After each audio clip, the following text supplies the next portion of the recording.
Yeah, Okay. yeah. Talk to me about your style. I mean, you're going around doing, you know, the point fighting. You know, like you said, it's already kind of has a flamboyance to it, right?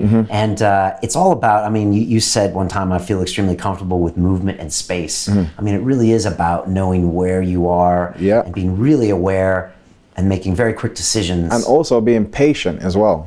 Okay. Because again, I'm so used to spending 30 seconds or, you know, 30, 40 seconds, and there is no interaction. Right, and we see that in your MMA fights sometimes, where you'll be doing things and you're slowing the pace around. It might look like an antic, but you're actually... Exactly. Okay. Exactly. And probably frustrating the other guy. That's another because thing in as MMA, well. there is no pauses, right? Exactly. That's what I mean. People want to, like, it's just bulls. They're ready to go. Yeah. And again, you can, same as a bull, I'm just doing this. I'm a matador, just like moving it around until the bull's like, you know what, I'm getting a bit restless of this. Yeah. Then I'm finding the right time to strike. How much do you think MMA fighters bring to the cage because of all the things they watched in the past? And like subconsciously, they're like, oh, this is the way an MMA fight goes, which means I have to constantly, you know, be facing the opponent. I have to constantly engage. I don't think it's just them it's just them. It's gonna come from your coaches, your gym. And this is one thing I was actually afraid of when I came over into MMA. I was like, if I'm gonna do it, I'm gonna do it my way. So if I came over and it didn't work, then I tried it. I would try something. I'd then go on and try something else. But I had to do it with my style. And I know boxing gyms that I've been to before, if they see you doing, they're like, they're really old school, man. Yeah. They love their way. Yeah. Really old school. And if you start doing any kind of antic at all, you're out. Yeah, forget that. Get out. Yeah, they're not interested at all.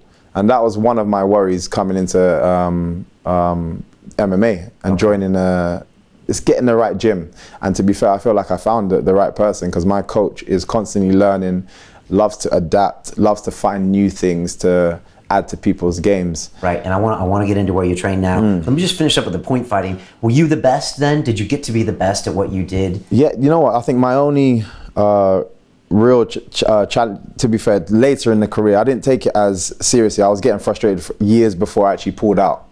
When I mean frustrated, I was getting frustrated with the lack of publicity you get for it, the lack of, in fact, I can't even say lack of funds. You pay to do it. Okay. Yeah, I mean, if I qualified for the World Championships and I paid to go and represent my country, and it was there's a lot of frustrating features to that sport, and a lot of promoters that promise stuff and then that you never deliver.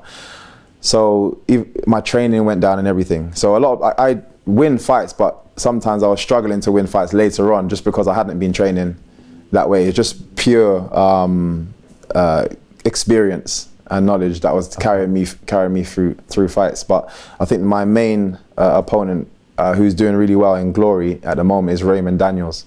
Okay. He was like the American version of me. So anytime we got in the same arena, everyone was like, oh no, look, Raymond's here. And they'll be going to him, be like, oh, Michael's here. Okay, so he was your nemesis. It was weird because like for the first couple of events, we didn't really talk to each other.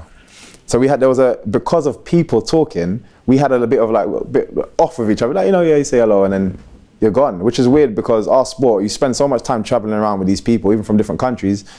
Everyone's socializing and blah, blah, and then we go and fight. But for me and him, it was a bit off for a while. Then what happened when you fought? Yeah, no, fought is explosive. Like it was an amazing fight. A lot of like passion that went into the fights. Who won? He won the majority of the fights. Okay. But I used to love fighting because, again, with a lot of people, they have a style, and once they get to a certain level, they stick to that style. They just try and refine that style. He has a style, yes, but he will doctor it. And I remember having a fight with him, and I was catching him out with certain moves. I'm like, yeah, cool. So the next time I went to fight him, I went to go back to that, and he changed it straight away. And there's people that if I figure out that move, this is where I got complacent and lazy sometimes. I'll go back to that person, and because I get away with doing this, because I register things, and because I fought you before, I'm like, okay, it's logged, and I get a bit more relaxed when I'm fighting you the second time, but I'll catch you out with exactly the same thing, and you don't adapt to it. Okay. But with him, it's a constant chess game, which I used to enjoy and respected as well. And it's just I think the one time after one of our fights, I'd literally injured both my wrists, both my ankles. I was in the airport trying to like struggling, and he was like, "Oh, do you need help with that?" I was like, "Oh, yes, please." And we sat down and spoke for about an hour before we flew, and we just connected. It was weird how similar we was in different things. And again, it's how much tension other people brought to it. And when I was talking to him about the same thing, he's like, every time I got there, people were like, "Oh, Michael's here," and it just kind of got annoying. And you know what I mean? You then expressed it to that person. It had nothing to do with that person. But yeah, no, really good friend. So okay. So to watch the rest of this fascinating interview, click on the link below and go to LondonRealAcademy.com. There you can sign in with your social media, log in and watch the rest of the episode for free, along with all of our episodes on London Real, my webinars, and all of our premium content, all located over at LondonRealAcademy.com. So click on the link below. You'll be directed there and you can watch the rest of this fascinating interview, and I'll see you there.